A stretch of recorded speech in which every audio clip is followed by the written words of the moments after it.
Hey lifers, Dustin here, and today I want to take a quick look at one of the things that has, when I started this college football what if series, it was one of the very first things I ever thought about.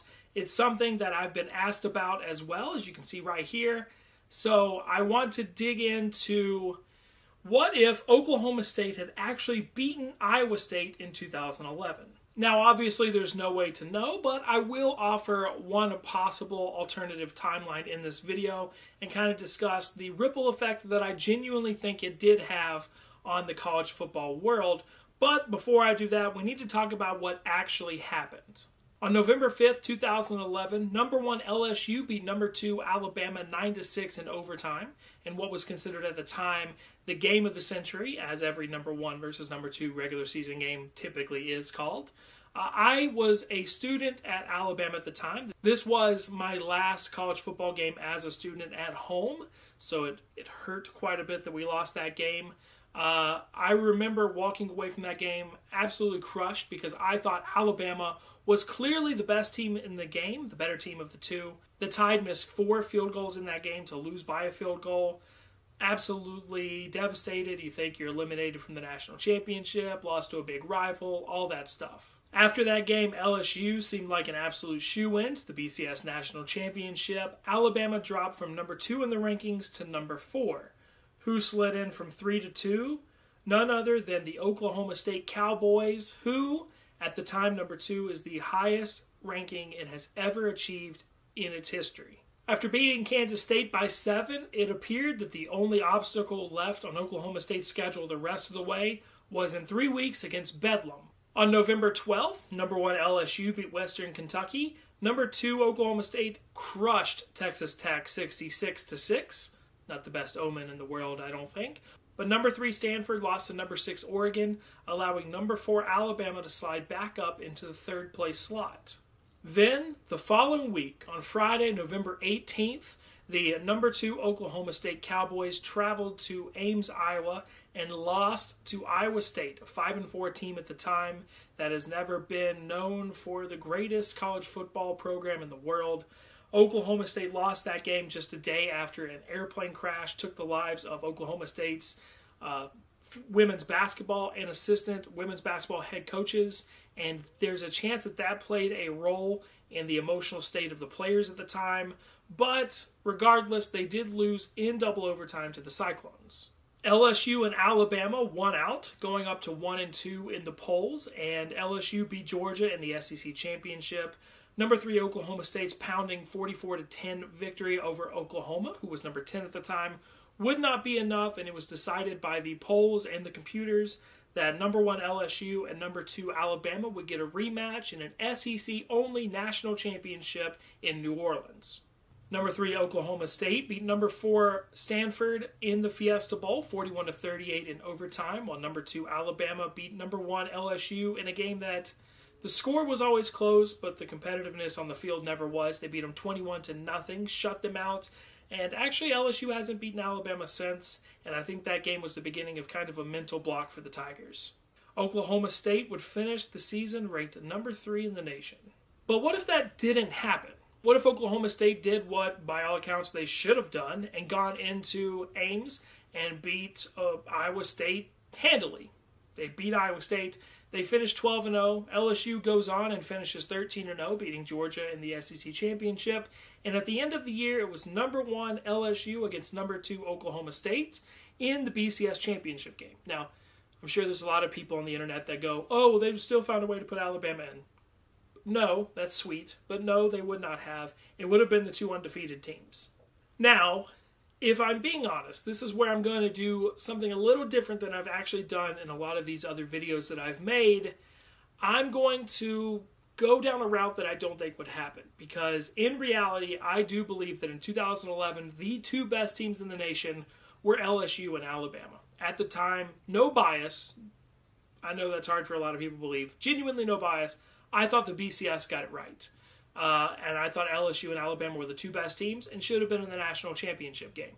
Therefore, I believe that if Oklahoma State went into the national championship game against LSU, obviously it's hard to say, but I would have put money on LSU winning the national championship.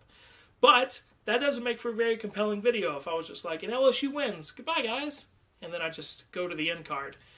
So we're going to say that Joseph Randall and Justin Blackman and Brandon Whedon get it done and overcome that very tough LSU defense and win the 2011 BCS National Championship.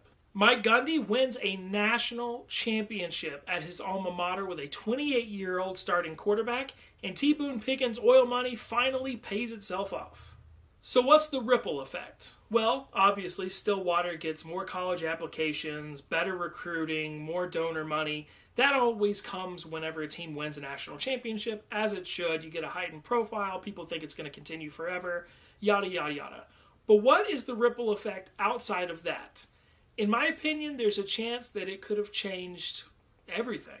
Right after Oklahoma State lost to Iowa State, I remember talking to some friends of mine in Tuscaloosa and telling them that if two SEC teams played each other for the national championship game, that it would bring about a college football playoff. Now, I didn't know exactly what that playoff would look like or when it would be implemented, but merely 18 months after the national championship game, the very first college football playoff was announced. Now, I do think it was inevitable that there was going to be a playoff.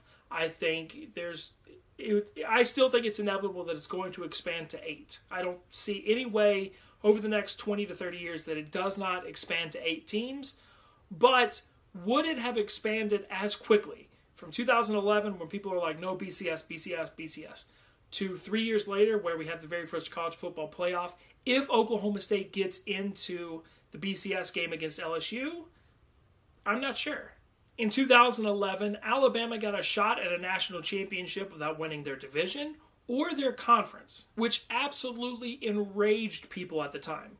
3 years later, in 2014, one of the reasons why Ohio State got into the college football playoff and Baylor and TCU were left out was because the Big 12 couldn't say what was absolutely obvious, that Baylor was the Big 12 champion and the official representation of the conference, considering Baylor and TCU both finished 8-1 in the conference, but Baylor beat TCU, so head-to-head they win, so clearly they were the Big 12 champion. But considering they called them both co-champions, the playoff committee said, nope, we're going to put an actual conference champion in. Would that have been as big of a deal if Alabama didn't do it first? Would they have said, you know what, Baylor, you're in over Ohio State? I'm not sure if one caused the other, but it is interesting to think about. The exact opposite happened also with Ohio State. Go imagine that. This past season in 2016, when Ohio State got into the college football playoff without winning their division or winning their conference championship, and people didn't really seem that upset about it this past year. Would they have been that complicit and that complacent with Ohio State getting in the playoff without winning any championship that year if this was the first time it had happened? If Alabama didn't do it in 2011, I'm not sure. We're all friends here. Let's be honest. Over the last 2 decades, people have pretty much thought of the Big 12 as Oklahoma and Texas plus now 8. But with Texas being down over the last few years, there was room for another team to rise up and match Oklahoma. And for the most part, I would say Oklahoma State has done that pretty well. But if they win a national championship, they get better recruits. If they get better recruits, they get better national exposure. If they get more national exposure, they get more money. More money equals better facilities, and so on and so on. Maybe over the last 5 years, Oklahoma State and Oklahoma have battled it out for Big 12 championships. Maybe Oklahoma State has gotten better players and more money, and they've been able to use that to get into better New Year's Six games, to get more players and more money. And let's be honest, I live in North Carolina and Duke country. I have watched North Carolina and Duke basketball get call after call after call for a dozen or more years that I've been aware of college basketball. Maybe calls like the one that went against Oklahoma State in the Central Michigan game don't quite happen as often. I'm sure there's been plenty of games over the years that Oklahoma State feels that they got robbed because coaches prefer another team, such as Oklahoma. I'm not basing that off anything. I'm basing that off growing up a fan of kind of an inferior team myself, and knowing that refs were sometimes more lenient for other teams, such as North Carolina basketball, to get away with things that Clemson basketball couldn't get away with. I've watched Alabama get the benefit of calls because they're Alabama. So maybe Oklahoma State gets a few bounces that way that help them out over the years. Just speculation. And going back to Oklahoma State raising the entire profile of the Big 12, maybe that would have helped Baylor and TCU out in 2014. I'm not sure. And maybe because he's won a national championship and he has full confidence in his program, Oklahoma State head coach Mike Gundy never grows that god-awful mullet, and the world would all be a happier place right now. Think about it. The world went crazy in 2016, and that's when he started sporting that stupid mullet. I'm not saying, I'm just saying. So that's it, guys. There's a chance that this one loss to Iowa State actually impacted a heck of a lot more than a lot of other losses over the years that I can think of. But it's all conjecture. It's all speculation. Nobody knows. There's just one possible outcome of that game changing hands and really the BCS National Championship switching. Because, again, I'm sorry, Cowboys fans, I do think LSU probably would have beaten you. But who really knows? It would have been really, really fun to see. And in a couple of ways, it is really a shame we did not get to see it. Imagine if Stanford was thrown in there as well, as we had a 14 playoff in 2011. That would have been fun. But now I turn it over to y'all. What do you think would have happened? Do you think that Oklahoma State National Championship would have changed the playoff? Would we have gotten it earlier or later? Or do you think things were just going to happen the way they did anyway? Do you think Oklahoma State would have competed for another national championship since then? Right now, as it is preseason for the 2017 season, they look like a real contender to do a Big 12 championship season or a national championship playoff season.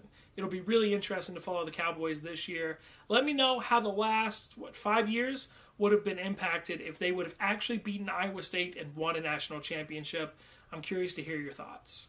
Thank you all so much for watching. Hope you enjoyed it. If you did, make sure to give it a big thumbs up. You can also click the circle right there in order to subscribe or watch any of the other videos over there to the right that YouTube has suggested for you.